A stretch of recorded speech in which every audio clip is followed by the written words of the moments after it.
সামনেই আমেরিকার মধ্যবর্তী নির্বাচন, আর এই নির্বাচনকে সামনে রেখেই ভোটারদের দখল করার মিশনে নেমেছে বর্তমান আমেরিকার প্রেসিডেন্ট ডোনাল্ড ট্রাম্প। গত 16 জুলাই 2026 তারিখে আমেরিকার জনগণের উদ্দেশ্যে দেওয়া এক ভাষণে তিনি অভিযোগ করেছেন যে চীন 2020 সালে মার্কিন নির্বাচনে হস্তক্ষেপ করেছিল এবং 22 কোটি ভোটারের তথ্য হাতিয়ে নিয়েছিল। তবে মার্কিন গোয়েন্দা সংস্থা এবং সাইবার নিরাপত্তা বিশেষজ্ঞদের মতে এটি একটি মিথ্যা দাবি। অন্যদিকে চীনও এই অভিযোগ পুরোপুরি ভিত্তিহীন বলে উড়িয়ে দিয়েছে। হোয়াইট হাউসের ইস্ট রুম থেকে দেওয়া 25 মিনিটের ভাষণে ট্রাম্প কিছু গোয়েন্দা নথির ওপর গোপনীয়তা তুলে নেওয়ার ঘোষণা দেন। তিনি দাবি করেন যে চীন অবৈধভাবে 22 কোটি মার্কিন ভোটারের তথ্য সংগ্রহ করেছে, যার মধ্যে নাম, ঠিকানা, ফোন নাম্বার এবং রাজনৈতিক দলের পছন্দের কথা উল্লেখ রয়েছে। তিনি একে ইতিহাসের সবচাইতে বড় নির্বাচনী তথ্য চুরির ঘটনা বলে আখ্যা দিয়েছেন। ট্রাম্প আরও অভিযোগ করেছেন যে মার্কিন গোয়েন্দা সংস্থাগুলোর ভেতরে একটি গোষ্ঠী বা ডিপ স্টেট ইচ্ছাকৃতভাবে চীনের এই হস্তক্ষেপের তথ্য গোপন রেখেছিল।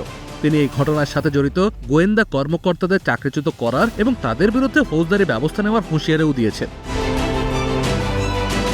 ডোনাল্ড ট্রাম্প 2020 সালের প্রেসিডেন্ট নির্বাচনে জো বাইডেনের কাছে হেরে যাওয়ার পর থেকেই বারবার দাবি করে আসছেন যে নির্বাচনে কারচুপি হয়েছিল। তবে ট্রাম্পের নিজেরই বিচার বিভাগ বিভিন্ন অডিট বা নিরীক্ষা এবং 60টির বেশি আদালতের রায়ে ব্যাপক কোনো ভোট জালিয়াতির প্রমাণ পাওয়া যায়নি। 2021 সালের একটি মার্কিন গোয়েন্দা প্রতিবেদনে স্পষ্টভাবে বলা হয়েছিল যে চীন 2020 সালের মার্কিন নির্বাচনে হস্তক্ষেপ করার কোনো চেষ্টাই করেনি এবং কোনো বিদেশি শক্তি ভোটের ফলাফলের প্রভাব ফেলতে পারেনি।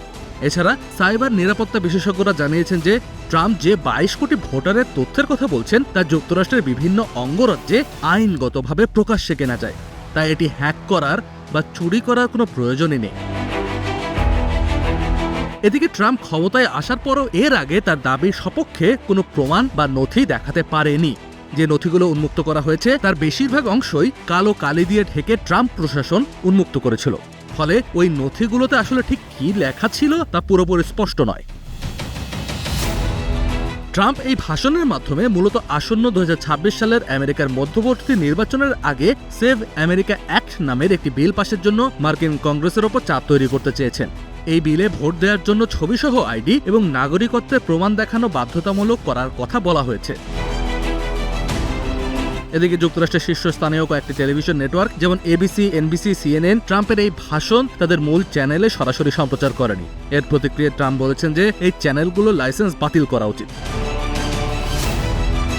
ওদিকে ট্রাম্পের দাবির পরিপ্রেক্ষিতে চীনের কর্তৃপক্ষ কড়া প্রতিক্রিয়া জানিয়েছে। ওয়াশিংটনে অবস্থিত চীনা দূতাবাসের একজন মুখপাত্র বার্তা সংস্থা রয়টার্সকে বলেছেন, চীন কখনোই যুক্তরাষ্ট্রের প্রেসিডেন্ট নির্বাচনে হস্তক্ষেপ করেনি এবং ভবিষ্যতেও করবে না।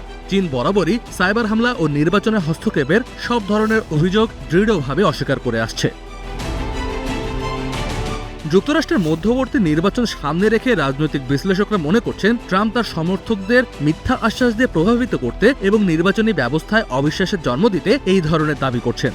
তিনি একের পর এক গুরুতর অভিযোগ করে আসছেন বিভিন্ন মহলের বিপক্ষে, কিন্তু তিনি নিজে যুক্তরাষ্ট্রের ক্ষমতায় থাকার পরও এখনও কোনো প্রমাণ দেখাতে পারেননি।